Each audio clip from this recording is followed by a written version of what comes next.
Konnichiwa, fellow sumo wrestling fans. Today we're going to do a flip through of the May 1974 Sumo World Magazine.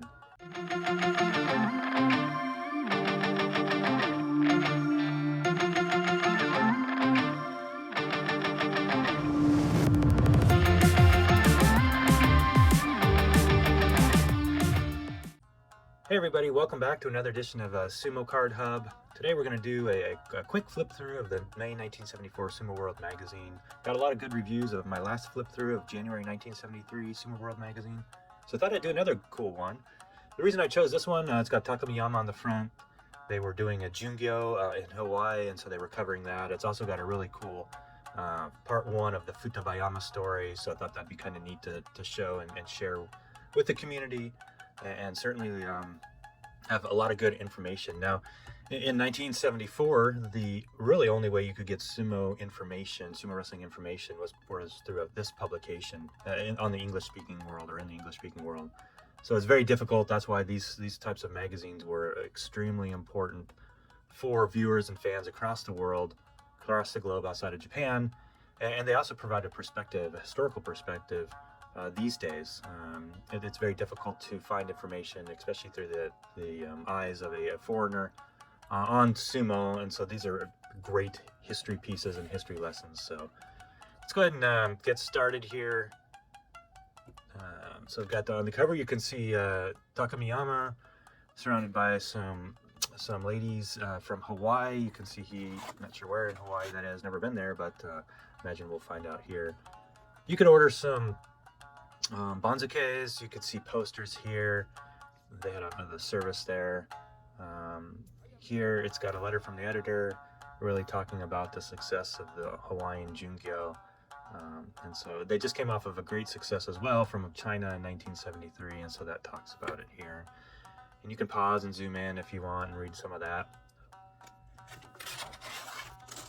Here it talks about Jungyos in general. Andy Adams and Dro Hatano, two of the writers, talk about just overseas Jungyo and what that means.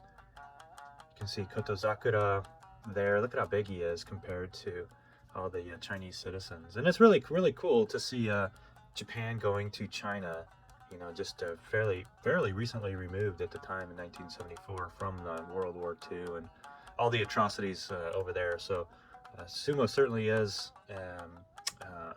a sport that's great to carry across borders, and very cool ambassador type of events that they're doing here. So it's cool to see. All right, here it talks a little bit more historically about Jungyo. You can see where they went to LA, it looks like, in 1964. You can see Mickey Mouse there. So hope everybody enjoys reading that section. Here's the Sumo Jinku traditional songs. Some sumo wrestlers have really good voices.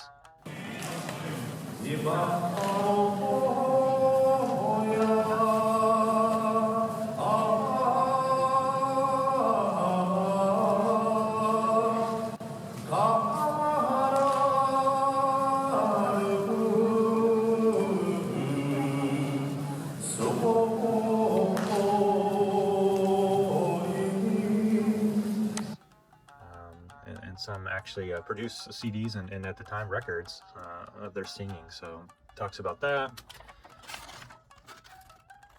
So this popularity of sumo in 1974 was really skyrocketing, especially in the foreign press. So talks about again sumo wrestling in the foreign press's eyes.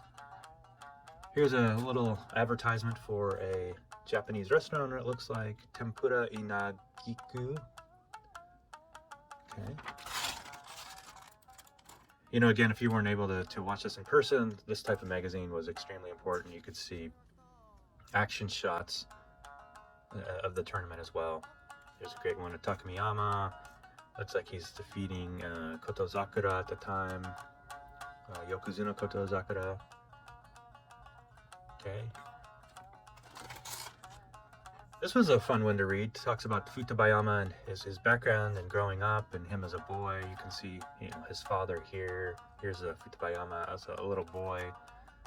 And really talks about, again, just his life and growing up and the adversities he faced. Not many people know Futabayama was actually blind in one eye. So he's Yokozuna, arguably one of the best Yokozuna of all time, certainly during his era, and he did it all without sight in one eye. Here's some more pictures. So this is part one of the Futabayama story, so there's more of that. This talks about Sumo Prince show in Sweden, and the posters there. Kind of interesting. Here's talks about Onogawa, the 5th Yokozuna. Here's talks about the retirement of Mai no Yama, ex-Okozeki Mai no Yama. Here's a department store ad, Mitsukoshi, so that's pretty interesting to read. Glossary of sumo terms. Here's a sumo sketch. They had letters to the editors. Those are always fun to read. A lot of them are from military servicemen and women from around the world. Since this was, at the time when you go to Japan, a lot of the servicemen and women became interested, and then when they left, they wanted to keep touch, and so they would write letters back to the editor. Here it talks about who's favored to win the next tournament. Here's the Tokyo Basho. So you would get these right before the tournament happened, so you could see who was in the Banzuke, who might win. Great, you can see pictures of your favorite wrestlers and their ranks. It's pretty cool. Some just great photos. Here's the bout, the Hoshitori-hyo. This one was from the 1974 Osaka or March tournament in 1974. So you can see this one filled in the results from that tournament. And how it would work is you see all the wrestlers on the top row, the column here, and then when they faced each other, you would put either a circle, white circle for a win, or a black circle for a loss. And then here's when you could fill in yourself for the Tokyo, the May tournament. You could do it yourself. If you're listening somehow, or listening to the tournament, or reading it in the newspaper. And then here's the back cover. Martial Arts International.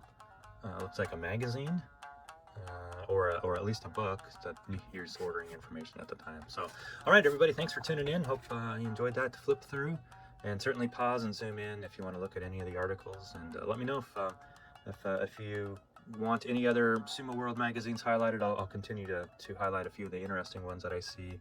And everybody have a great week, and sayonara. Thanks, everybody.